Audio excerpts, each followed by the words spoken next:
Hello anime lovers, आप सभी का स्वागत है हमारे चैनल पे जिसका नाम है एनिमे एक्सप्लेन। मैं लेके आ गया हूँ आपके लिए एक नया एपिसोड। तो चलिए दोस्तों शुरू करते हैं बिना किसी बकचोदी के। तो हमारे एपिसोड नंबर 4 की स्टार्टिंग कुछ इस तरह से होती है। अपना मोगुआ होता है जो वो अपने ओंडेरा से पूछता है कि कल जो आग लगी थी वो तुमने ही लगाई थी ना। और वो बोलता है कि नहीं, मेरे ऊपर तो अटैक हुआ था। और उन सबको अपनी हीरागिरी खड़े होकर सुन रही होती है। और तभी वहाँ पे फिर ओंडेरा अपना बोलता है कि अच्छा ठीक है, अगर तुम लोग नहीं मानते कि मेरे पे अटैक हुआ था तो बताओ कि अपना ननवा नाकाजिमा कहाँ पे है। तो इस बात को सुन के फिर थोड़ी देर के लिए बाकी सब चुप हो जाते हैं और उसके बाद फिर से बोलते हैं हमें क्या लेना, वो कहाँ पे है। बट मेरे को ये पक्का पता है कि तुमने ही लगाई थी आग। के बाद आ जाता है ओपनिंग सॉन्ग। ओपनिंग सॉन्ग खत्म होते ही अपना दिखाया जाता है कि अपना सेई कोरी, मोगुआ, ओंडेरा और बच्चे खड़े होते हैं। तो वहाँ पे सेई कोरी बोलता है कि शायद ये सच भी हो सकता है कि किसी ने अपने नाकाजिमा को मार दिया हो, क्योंकि शिबू साबा भी नहीं कुछ दिनों से दिख रहा है। शिबू साबा भी गायब है बहुत दिनों से ना। और यहीं पे ओंडेरा बोलता है कि तुम लोग मेरी बात मानते तो हो नहीं, उसको भी, उन दोनों को भी मार दिया और उसने शायद मेरे को भी मारने की कोशिश की थी। वहीं पे अपना मोगुआ बोलता है कि तुम झूठे हो और मेरे को तुम पे बिल्कुल विश्वास नहीं है। तो वहीं पे सही गोरी बोलता है कि भाई शांत रह, हम सब दोस्त ही तो हैं। और दूसरी तरफ अपनी हीरागिरी सोच रही होती है कि मेरे को फिर से कोई प्लान बनाना पड़ेगा जिससे कि मैं अपने क्योया ओंडेरा को मार सकूं ताकि इन सबको पता भी ना लगे। और वहीं पे अपने सारे तीनों लड़के खड़े होकर बात कर रहे होते हैं कि अब आगे हमें अपना लीडर एक और चुनना पड़ेगा, क्लास का रिप्रेजेंटेटिव।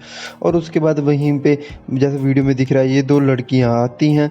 ये दो लड़कियां बोलती हैं कि मिचिरो जो एक और तीसरी लड़की होती है कि उसको किसी ने एक लव लेटर लिखा है, चलो पढ़ते हैं। और उसके बाद वो उस लव लेटर में पढ़ के बताती है कि वो लड़का कह रहा है कि वो उसे मिचिरो से प्यार करता है और वो उसको गार्डन में मिलेगा। और उसके बाद मिचिरो की एकदम से नज़र अपनी हीरागिरी के लेग पे पड़ती है जो कि वो इंजर्ड होती है। और उसके बाद वो अपनी हीरागिरी नाना से पूछती है कि तुम्हारी लेग को क्या हुआ। और वो बोलती है कि कल मैं गिर गई थी। और उसके बाद अपनी मिचिरू उसको लिक करने लग जाती है, चाटने लग जाती है डॉगी की तरह। और जिसके बाद क्या होता है कि उसकी टांग एकदम से हील्ड हो जाती है। और यहीं से हमें पता लगता है कि जो मिचिरू की पावर है वो यही है कि जिस चीज़ को भी वो अपनी टंग के साथ लिक करेगी वो चीज़ हील हो जाएगी, मतलब इसके पास हीलिंग पावर्स है। और उसके बाद अपनी मिचिरो गार्डन में जाके खड़ी हो जाती है, जो उसका वेट करती है जिसने कि उसको लव लेटर लिखा होता है। बट तभी वहाँ पे हीरागिरी नाना आ जाती है। हीरागिरी अपनी नाना मिचिरो को बोलती है कि तुम्हें कोई मिलने नहीं आने वाला। तो मिचिरो बोलती है ऐसा क्यों। और तभी वो बोलती है कि क्योंकि वो दोनों लड़कियों ने तुम्हें जानबूझ के चिढ़ाने के लिए वो लव लेटर लिखा था, तुम दोनों बाहर आ जाओ। और वहीं पे वो दोनों बाहर निकल आती हैं उन झाड़ियों के पीछे से और वहाँ से फिर भाग जाती हैं। और ये देख के सब कुछ अपनी मिचिरो रोने लग जाती है। वो बोलती है कि ये मैं तो इनको अपनी दोस्त मानती थी। बट वहीं पे अपनी हीरागिरी बोलती है कि मैं मतलब दिमाग पढ़ सकती हूँ, इस वजह से मेरे को पहले ही पता लग गया था कि ये तेरे साथ मजाक कर रही हैं। और उसके बाद अपनी मिचिरो रोने लगती है जब। तो उसके बाद अपनी हीरागिरी बोलती है कि तुम रो मत, चलो हम कुछ खाने के लिए चलते हैं। और ये सब कुछ अपना ओंडेरा ऊपर से खड़ा होकर एक विंडो से देख रहा होता है। और उसके बाद वो दोनों उस कैफेटेरिया में खाना खाते हैं। और उसके बाद फिर सीन चेंज होता है, अपनी हीरागिरी वापस अपने रूम में आ जाती है। और वो अपने रूम में आके सोचती है कि जो मिचिरू है वो लोगों के जख्म को, खून को रोक सकती है, लोगों के जितने भी कहीं पे चोट लगी हो उन सबको वांड कर सकती मतलब ठीक कर सकती है अपनी सिर्फ जीप के साथ। जहाँ जहाँ वो अपनी जीप के साथ लिख करती रहेगी वहाँ वहाँ वो ठीक होता रहेगा जैसे कि कुत्ते करते हैं। और उसके बाद वो सोचती है कि वो खुद के भी अपने जख्मों को हील कर सकती है, अपने मतलब जहाँ जहाँ उसको चोट लगी हो उन चीज़ों को ठीक कर सकती है।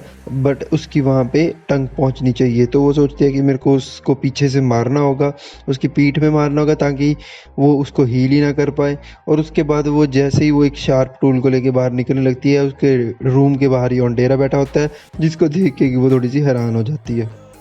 और वहाँ पे अपना क्योया ओंडेरा बोलता है कि मैं तुम्हें एनिमी ऑफ ह्यूमैनिटी से प्रोटेक्ट कर रहा हूँ। बट वो इंटेंशनली उसका एक तरह से पीछा कर रहा होता है और उसके ऊपर नज़र रख रहा होता है कि ये कहाँ जाती है, क्यों जाती है, कब जाती है। और उसके बाद अपनी ये सब कुछ देख के अपनी जो नाना होती है वो वापस रूम चली जाती है और बोलती है कि ठीक है बट तुम अपना भी ध्यान रखना। और वहीं पे अपना क्यों डरा बोलता है कि अगर तुम्हें नींद नहीं आ रही थी तो मैं तुम्हें लोरी भी सुना सकता हूँ। बट वो बोलती है कि कोई बात नहीं, मैं म्यूज़िक लगा के सो जाऊँगी। और उसके बाद उसके रूम से एकदम से लाउड म्यूज़िक आने लग जाता है, जिसको देख के अपना क्यों डरा सोचता है कि ये इतना ऊँची म्यूज़िक क्यों जा रही है, शायद ये कहीं विंडो से तो नहीं भागने की कोशिश कर रही है। बट जैसे ही वो विंडो वाली साइड जाता है तो अंदर कोई भी नहीं होता, और अपनी हीरागिरी नाना दूसरी साइड से भाग के एकदम से हॉस्टल के अंदर चली जाती है। और उसके बाद वो मिचिरू के रूम में जाती है, और मिचिरू के रूम में जाते ही ज़ोर से चिल्लाती है कि मिचिरू बचो, एनिमी ऑफ ह्यूमैनिटी आ रहा है। और उसके बाद फिर से सीन चेंज होता है, अपने क्योंडेरा को ये आवाज़ सुनाई देती है मिचिरू की चीख की। और उसके बाद वो एकदम से भागा भागा मिचिरू के रूम में जाता है। वहाँ जाके वो देखता है कि जो अपनी हीरागिरी नाना होती है उसकी मतलब पेट में जख्म हुआ होता है, मतलब उसके ऊपर अटैक हुआ होता है, और मिचिरू उसको लिक कर रही होती है। और ये सब देख के अपना क्योंडेरा पूछता है कि यहाँ पे क्या हुआ था। वहीं पे अपनी हीरागिरी बोलती है कि मेरे को एकदम से दिमाग में किसी की आवाज़ सुनाई थी कि वो मिचिरू को मारने जा रहा है। मेरे को लगा कि वो शायद एनिमी ऑफ ह्यूमैनिटी है। मैं भागी भागी चली, मिचिरू के रूम में आई और वैसे ही मेरे ऊपर अटैक होता है। और ये सब कुछ अपनी मिचिरू बोलता है कि हाँ ऐसा ही हुआ। और उसके बाद पूछता है कि वो एनिमी ऑफ ह्यूमैनिटी किस तरफ को भागा। और वहाँ पे अपनी हीरागिरी बोलती है कि शायद वो इनविजिबल था, जैसे कि बुक्स में लिखा हुआ है। और उसके बाद अपना क्योंडेरा सोचता है कि मैं कहीं ओवर थिंक तो नहीं कर रहा हूँ, मैं इसको ही एनिमी ऑफ ह्यूमैनिटी मार रहा था कि यही है जो मतलब बच्चों को मार रही है। बट यहाँ पे तो सारा सीन ही चेंज हो गया है। और ये अपनी जो हीरागिरी होती है वो ये सब कुछ जानबूझ के करती है ताकि वो अपने क्योंडेरा को अपने जाल में फंसा सके और उसको मतलब उलझा दे अपने इस प्लान के अंदर। और तभी वहाँ पे 3 स्टूडेंट्स और भी देख के आ जाती हैं कि हीरागिरी को चोट लगी है, जिससे कि अपनी हीरागिरी बाकी बच्चों की नज़रों में भी बिल्कुल साफ हो जाती है कि वो एनिमी ऑफ ह्यूमैनिटी तो इसको भी मारना चाहता है, कि यहाँ से भी इसको एक क्लीन चिट मिल जाएगी कि ये एनिमी ऑफ ह्यूमैनिटी नहीं है, क्योंकि इसके ऊपर तो ऑलरेडी अटैक हो चुका है। ये सब कुछ देख के अपना क्योंडेरा थोड़ी सी ज़्यादा सोच में पड़ जाता है कि अब क्या हो रहा है ये सब। यहीं पे हीरागिरी अपनी फिर बताती है कि सब कुछ कि उसने ये जानबूझ के किया ताकि वो सबकी सहानुभूति पा सके, मतलब सबकी नज़रों में वो एक विक्टिम बन जाए कि हाँ इसके ऊपर ही अटैक हुआ है। और उसके बाद ये ऐसा करने के बाद कि उसने मिचिरू की जान बचाई है तो ये लीडर बन जाएगी क्लास की, और उसके बाद सारे स्कूल को डोमिनेट कर सकती है। और उसके बाद फिर अगले दिन का सीन दिखाया जाता है जिसमें कि अपना हीरागिरी, मिचिरू और अपना ओंडेरा तीनों बैठे होते हैं। वहाँ पे अपना ओंडेरा अपनी हीरागिरी से पूछता है कि बताओ मेरे को कल क्या हुआ था। तो वो बताती है कि ऐसे ऐसे करके मेरे को एकदम से आवाज़ सुनाई दी कि वो मिचिरू को मारने जा रहा है एनिमी ऑफ ह्यूमैनिटी। तो मैं भागी भागी उसके रूम में गई और मेरे को पीछे से किसी ने मारा। और उसके बाद अपना ओंडेरा बोलता है तो अच्छा, तो मैं तो वहीं पे था, तुमने मेरे से हेल्प क्यों नहीं मांगी। तो अपनी हीरागिरी बोलती है कि मैं बहुत ही ज़्यादा डर गई थी, बट मेरे को उस टाइम पे यही सूझा कि मैं पहले जाके मिचिरू को बचा लूँ, और इस वजह से मेरे को तुम्हारी याद ही नहीं आई। और उसके बाद अपना ओंडेरा बोलता है कि अच्छा, तो वहाँ पे कौन था, तुम लोगों ने एनिमी ऑफ ह्यूमैनिटी को देखा नहीं। तो मिचिरू बोलती है कि नहीं हमने नहीं देखा। और उसके बाद अपना ओंडेरा पूछता है अच्छा, तो तुम्हें क्या लगता है कि वो कहाँ से आया और कहाँ चला गया। तो वो बोलते हैं कि वो शायद इनविजिबल था, इस वजह से हमें दिखा ही नहीं। और उसके बाद वो बंदा अपने दिमाग में सोचता है कि अगर मैं सारी पॉसिबिलिटीज़ लगाता हूँ तो जो अपनी हीरागिरी है वो मर्डर नहीं हो सकती है, क्योंकि वो अपने आप को ही क्यों मारेगी। तो इसका मतलब वहाँ पे कोई तीसरा पर्सन भी था। और मिचिरू तो उसको मार नहीं सकती है कि ताकि उसको मारने के बाद वो फिर से उसको हील करे, तो ये भी पॉसिबल नहीं है। तो इन दी एंड वो यही इसका एंड निकालता है कि वहाँ पे कोई थर्ड पर्सन भी था।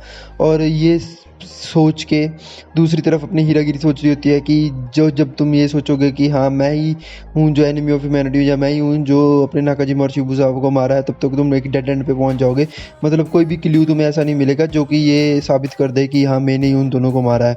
और उसके बाद अपना क्योंडेरा और उनके बीच में कोल्ड वॉर सी शुरू हो जाती है। और तभी वहाँ पे अपना सेइकोरी आ जाता है। सेइकोरी बोलता है कि नाना चाह तुम्हें एनिमी ऑफ ह्यूमैनिटी ने मार दिया, मतलब तुम पे अटैक किया, और हमने ये सुना और हम बहुत ही ज़्यादा तुम्हारे लिए परेशान हैं, तुम ठीक तो हो ना। उसके बाद अपना मोगो बोलता है कि अभी बच्चों को बचाने की बारी है, तो मैं अगला लीडर बनता हूँ और मैं सबको मतलब बचाऊंगा क्योंकि मैं बहुत ज़्यादा पावरफुल हूँ। और दूसरी तरफ अपने सेइकोरी बोलता है कि नहीं, मैं अगला लीडर बनूंगा और मैं सबकी जान बचाऊंगा। और वहीं पे अपनी मिचिरू बीच में बोल पड़ती है कि अपनी नाना जान ने मेरी जान बचाई है तो क्यों ना उसी को लीडर बना दे।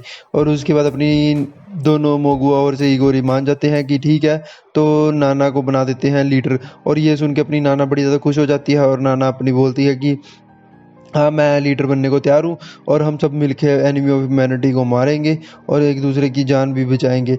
और ये देख के अपना क्योंडेरा थोड़ा सा फिर से सोच में पड़ जाता है। और उसके बाद स्कूल एंड होने का सीन दिखाया जाता है, जिसमें कि अपनी हीरागिरी अपने मित्रों को वो एक नोटबुक से पकड़ाती है और बोलती है कि सारे स्टूडेंट्स को बोलना कि अपने अपने नाम और अपनी अपनी पावर्स के बारे में इसमें लिख दे, ताकि अगर किसी भी स्टूडेंट की हमें ज़रूरत पड़ेगी और उसकी पावर की, तो मैं उसको बुला सकूँ।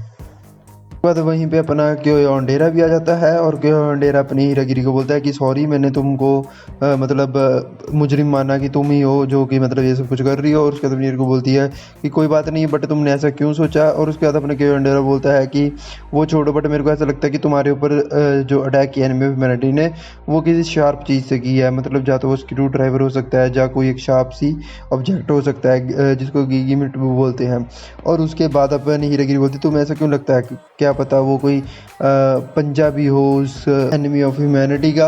और उसके बाद अपना क्योंडेरा वहाँ से चला जाता है। और उसके बाद अपनी हीरागिरी बोलती है कि अब मेरे को ऐसा लगता है कि मेरे को अपना वेपन चेंज करना पड़ेगा, मेरे को थोड़ा सी मैजिकल पावर्स यूज़ करनी पड़ेंगी इन सबको मारने के लिए, क्योंकि अगर मैं बार बार वही वेपन यूज़ करती रहूँगी, वो शार्प टूल, तो इनको शक भी हो सकता है कि ये किसी एक ही बंदे का काम है। उसके बाद अपनी हीरागिरी का सीन दिखाया जाता है, वो अपने रूम में बैठ के एक दवाई सी तैयार कर रही होती है, जो कि कल असल में पॉइजन होती है। और वहाँ पे अपनी हीरो बोलती है कि ठीक है, अगर हम क्योंडेरा को डायरेक्टली नहीं मार सकते तो शायद उसके ऊपर कोई पॉइजन ही काम कर जाए। और उसके बाद वो फिर से बॉयज़ हॉस्टल की तरफ जा रही होती है, तभी वहाँ से उसको पीछे से एक लड़का आवाज़ लगाता है उन्हीं की क्लास का, जो कि यहाँ पे एक नया कैरेक्टर जो होता है येलो बालों वाला लड़का। और उसको हीरागिरी देखती है, उसका नाम लेती है, जो कि होता है सुनेकिची डायरा। तो सुनेकिची उसको बोलता है कि लीडर तुम किस तरफ को जा रही हो। और उसके बाद वो बोलती है कि कहीं पे भी नहीं, मैं तो बस यहीं अंदर जा रही थी। और वहाँ पे अपना सुनेकिची उसके पास आके बोलता है कि तो तुम मेरे को मारोगी, अच्छा। तो वहाँ पे अपनी लीडर बोलती है तुम ऐसा क्यों बोल रहे हो। और वहीं पे अपना सुनेकिची बोलता है कि तुम्हें पता नहीं है कि शायद कि मैं फ्यूचर देख सकता हूँ। और उसके बाद वो उसको एक फ़ोटो दिखाता है जिसमें कि हीरागिरी उसका गला घोट रही होती है। और वो उसको बोलता है कि ये देखो, मैं फ्यूचर देख सकता हूँ और ये फ्यूचर से मैंने फ़ोटो ली है। और यहाँ से अपनी हीरागिरी बहुत ही ज़्यादा हैरान हो जाती है। फिर हीरागिरी उस फ़ोटो को देख के बोलती है कि इसमें मेरी घड़ी पे टाइम 10 बजे का दिखा रहा है, बट ये ऐसे कैसे हो सकता है, मेरे को तो इसके बारे में कोई आइडिया ही नहीं है। बाद अपना सुनेकिची अपनी हीरागिरी को बोलता है कि चलो तुम मेरे साथ, मेरे को भूख लगी है। और उसके बाद वो कैफेटेरिया में जाता है, वो बंद होता है, तो वो वहाँ पे जाके ज़ोर ज़ोर से उसको किक करने लग जाता है, मतलब लात मार रहा है कि इसको खोल लो, इसको खोलो। अपनी हीरागिरी बोलती है कि तुम्हें पता नहीं है कि क्या कैफेटेरिया बंद हो गए इतनी रात को। तो और वहीं पे अपना सुनेकिची बोलता है कि तुम चुप रहो, तुम्हें क्या पता, मैं फ्यूचर देख सकता हूँ और मेरे को पता है कि ये अभी खुलेगा। और उसके बाद एकदम से कैफेटेरिया खुल जाता है। फिर वो दोनों अपना वहाँ पे ऑर्डर देते हैं कि हमने ये खाना है। बात अपनी हीरागिरी उसको बोलती है ये लो तुम्हारी फ़ोटो, और अब बताओ मेरे को इसके बारे में कि इसका क्या सीन है। तो उसके बाद अपना सुनेकिची वहाँ पे बोलता है कि मेरे को जो फ्यूचर होता है उसकी मेरे को फ़ोटो पहले ही पता लग जाती है कि फ्यूचर में क्या होने वाला है। जैसे कि मेरे को एक बार पता था कि मैं फ़ेल हो जाऊँगा, मैंने बहुत ही ज़्यादा पढ़ाई की, बट उसके बाद भी मैं फ़ेल हो गया। तो तुम बताओ क्या रीज़न हो सकता है। तो वो बोलती है कि शायद तुम बीमार हो गए हो। तो वहीं पर वो बोलता है कि अब तो मैं पक्का बिलीव करता हूँ कि तुम माइंड रीड कर सकती हो। और उसके बाद बोलता है कि जो भी मैं फ़ोटो लेता हूँ, मतलब जब मैं फ्यूचर देखता हूँ, वो बिल्कुल सच होता है, हम उसको कभी भी चेंज नहीं कर सकते। जैसे कि ये देखो, ये अभी की लेटेस्ट की फ़ोटो है कि तुम्हारे साथ ये होने वाला है। और उस फ़ोटो में कहता है कि हीरागिरी के ऊपर नूडल्स गिरे होते हैं। तो हीरागिरी बोलती है कि अच्छा, मेरे ऊपर नूडल्स गिरने वाले हैं। तो अब है ना, सुनिकिची बोलता है कि हाँ। और उसके बाद हीरागिरी का ऑर्डर आया ही होता है, वो लेडी जो होती है वहाँ पे कैफेटेरिया में, वो उसके नूडल्स लेके आ ही रही होती है। तो हीरागिरी उसको दूर से बोल देती है कि मेरे को ये नूडल्स नहीं चाहिए, मेरा ऑर्डर चेंज कर दो। और वो जैसे ही मुड़ने लगती है, उसका पैर स्लिप होता है एकदम से, और वो सारे के सारे नूडल हीरागिरी के ऊपर आके गिर जाते हैं। और उसके बाद हीरागिरी बोलती है अच्छा, तो ये ऐसे चलता है। उसके बाद अपना सुनिकिची बोलता है तो अच्छा, तो अब तुम मेरे को ये बताओ कि तुम मेरे को मारना क्यों चाहती हो। के बाद आता है भाई साहब इस एपिसोड का सबसे सही क्लाइमेक्स सीन। वहाँ पे अपना नाकाजिमा की फ़ोटो जिसमें हीरागिरी उसको धक्का दे रही होती है, वही सुनेकिची उसके टेबल पे रख देता है और बोलता है कि अच्छा, तो तुमने नाकाजिमा को नहीं मारा, तो ये फ़ोटो क्या कहना चाहती है कि तुमने नाकाजिमा को धक्का ही दिया है ना। बस भाई साहब, यहीं पे हमारा आज का एपिसोड खत्म हो जाता है। ये थोड़ा सा एनिमे बहुत ही ज़्यादा फ्रीकिंग है, थोड़ा सा ट्विस्टिंग है, मतलब बड़ा मज़ा आता है इस एनिमे को देखने में, आप ज़रूर देखो। और तब बस अब मिलते हैं आप सबको अगले एपिसोड में, तब तक के लिए stay tuned, stay mad, bye bye anime lovers, sayonara.